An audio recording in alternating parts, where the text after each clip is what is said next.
We are starting. Let me first tell you that today's the talk is with reference to HR as a career choice for transitioning officers of the uniformed services. It's a very compelling pathway to capitalize on their unique skills, leadership experiences, and dedication to service. With a background steeped in teamwork, discipline, and adaptability, we as armed forces veterans bring a wealth of transferable skills to HR roles, making them valuable assets to organizations seeking to cultivate diverse and resilient teams. Embracing the principles of HR allows veterans to continue their commitment to supporting and empowering others, while also embarking on a fulfilling and impactful civilian career path that aligns with their values and expertise. Good evening. I am Group Captain Manish Sharma, an Indian Air Force veteran. Having served the organization in various capacities, including administration, HR, finance, and IT, for 35 years, I have now started a financial consultancy where we guide individuals on management of personal finance, including investments, risk management, and compliances. We also provide management, compliances, and accounting services to businesses as well. Today with me is Lieutenant Colonel Mayur Ambasht, who is an alumni of National Defence Academy, Pune, and Indian Military Academy, Dehradun. He was commissioned into the 10th Battalion of the Mechanized Infantry Regiment in December 1999. He served in various appointments in the field and peace, including a UN mission in Sudan, where he commanded 200 troops with 30 tanks in the midst of an intense civil war in South Sudan. During his military career, spanning 20 years, he's operated in Jammu and Kashmir, where he was deployed in intense counterinsurgency operations for 3 tenures. Haryana, Punjab, Rajasthan, Madhya Pradesh, Maharashtra, and Africa.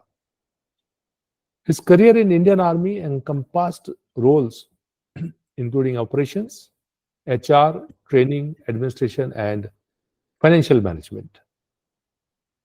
He is an MBA from Narsi Monji Institute of Management Studies. He hung his uniform in February 2020 and has been employed as head HR Hyosung TNS since April 2020 at Mumbai.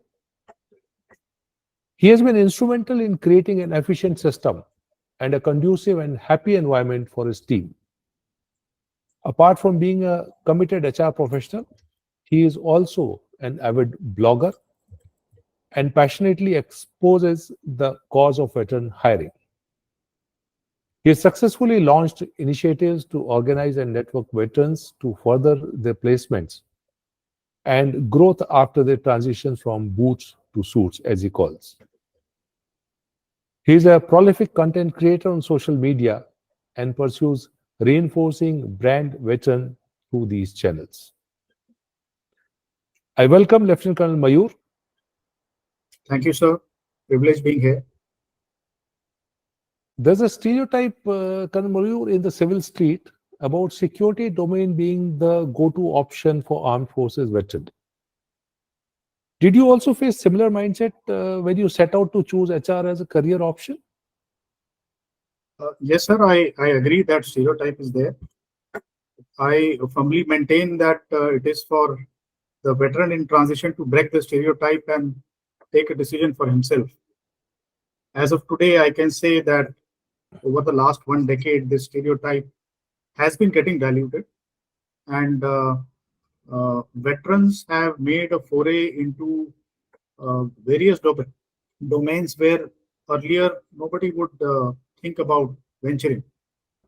Things like data analytics, operations, business development, enterprise. There is hardly any domain which is untouched, and the environment is gradually waking up to the fact. The fact that organizations like JP Morgan Chase, Goldman, and UBS have got a veteran hiring program where they are inducting veterans into the mainstream operations is itself vouching for this valuation of stereotype. So yes, we all may have faced this stereotype at one point of time, but it is up to us to break the stereotype and carve our own way as per our own objectives and life goals. That is my personal opinion, but I think it will hold true for everyone. So, what would be the reasons that make you recommend HR as a career choice to officers of the armed forces, that is tri-service and the CAPFs also? Sir, reasons are pretty obvious, as we all, having been in uniform, understand. The unique aspect about defense services is that we don't have an HR department. All corporate sector, you will find an HR department, however minuscule, but there will be an HR element. We don't have an HR department with that tag in defense forces. HR is a factor which is ingrained into the role of each and every person, whether he is a section commander or a corps commander. The element of HR is always the underlying factor, whether in command or staff appointment. That sensitivity, empathy towards the requirements of people on ground is always there. So with that as the fundamental principle, I feel every defense officer is capable and well equipped to handle HR. It comes with a caveat that while there are certain skills and certain aspects available, there is some upgrade required, which is necessary to gel with the corporate nature of HR outside the forge. And when a person combines his pre-transition capabilities and the skills acquired during his upgrade and upskilling, he can be a successful person in the field of HR, as I feel. So yes, I will recommend HR as an option with facts and figures in mind. The soft skills that every defense officer possesses, the humane approach, which is actually found lacking mostly in the corporate HR. And while it is a very common factor with the defense officers, it can really lead you to success in corporate. The flair for managing people is prevalent in all officers, and more so in the officers who have been commanding troops in the combat arms actively. The defense officer's mindset is generally SOP oriented, and so is the HR aspect. Mostly, I would say to an extent of 60% is SOP oriented and process oriented. So again, it is recommended for defense officers because of the mindset overlap. And I would recommend HR also for those officers who are looking for something which is slightly low stress. Again, within the brackets, low emoluments also. It is a direct correlation. So more the stress, more the emoluments and compensation. But then if you are looking for a relaxed lifestyle and like a no fire on scenario, it is definitely meant for you. If you can manage to fill the gap between your current strong points and skills acquired during your service and what is required by corporate HR, by upskilling, upgrading, one should go for HR. Why not? I find it a very satisfying kind of work. Okay. And any specific HR roles and functions which you feel are well suited for armed forces officers based on their backgrounds and expertise, as you said? And how can armed forces officers effectively transition that leadership and management experience of their, like, as a commanding officer or as a, unit adjutant or, those roles to roles within the HR industry? I mean, mapping those roles per se. So there are two parts to your question, sir. Firstly, what kind of roles are suitable?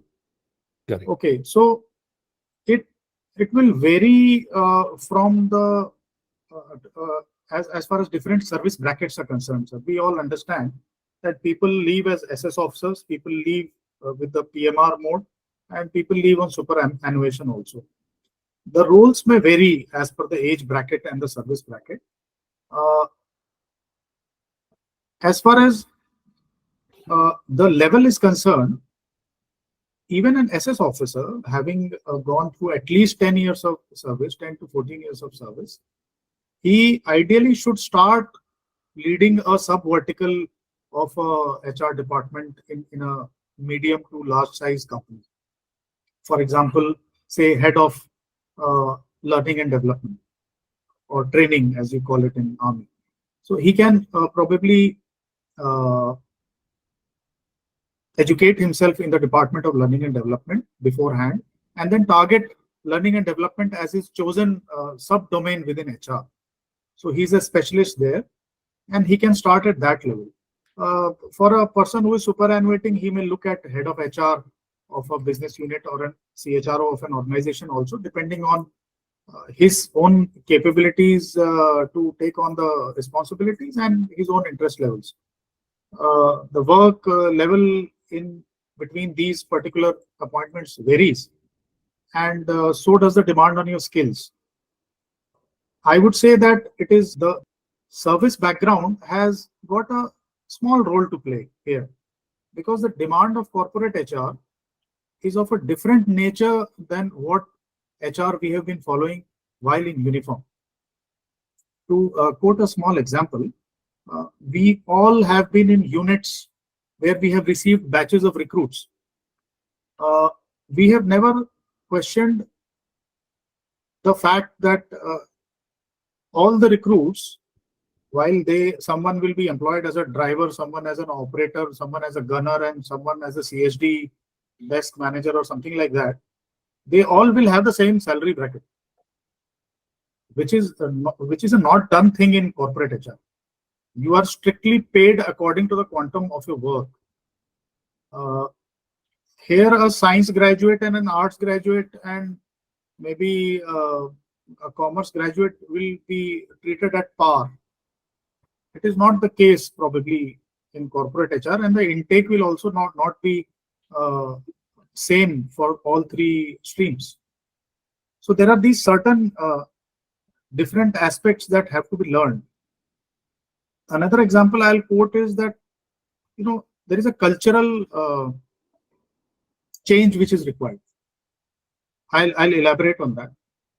We were doing certain, like you quoted adjutant and different appointments. An adjutant was supposed to get work done at all costs as per the CEO's directions. It remains more or less the same in corporate, but that at all costs will change. It will not be done at all costs. It will be done at the most optimal cost. Okay. That is not a part of our natural mindset while we are in uniform, because human resource is abundant. We don't value the human resource as much. Here, human resource means cash, money. So that cultural shift has to go inside our head, and we have to change our way of thinking and way of planning and execution accordingly.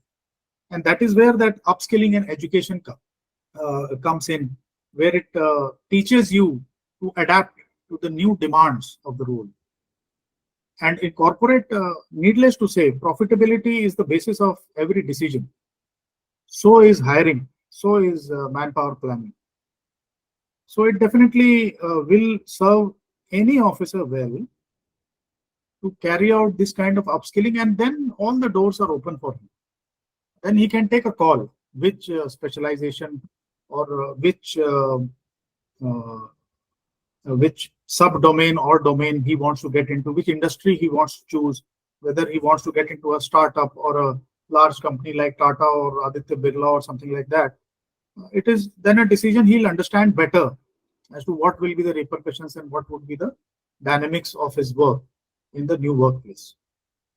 So I would conclude this answer by saying that armed forces officers can effectively transition while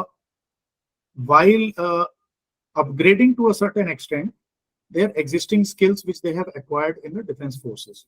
However, please understand that this misnomer that every defense officer is ready to take on HR without any education has to be taken out of your mind. It is not so.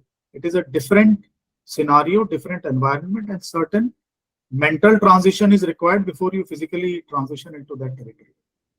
That is my advice to everyone who decides to take on HR in corporate.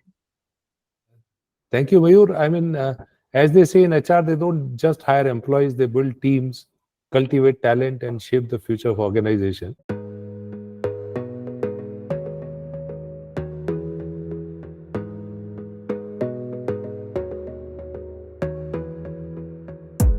You gotta focus on yourself, on your faith, on your dreams, on your mind.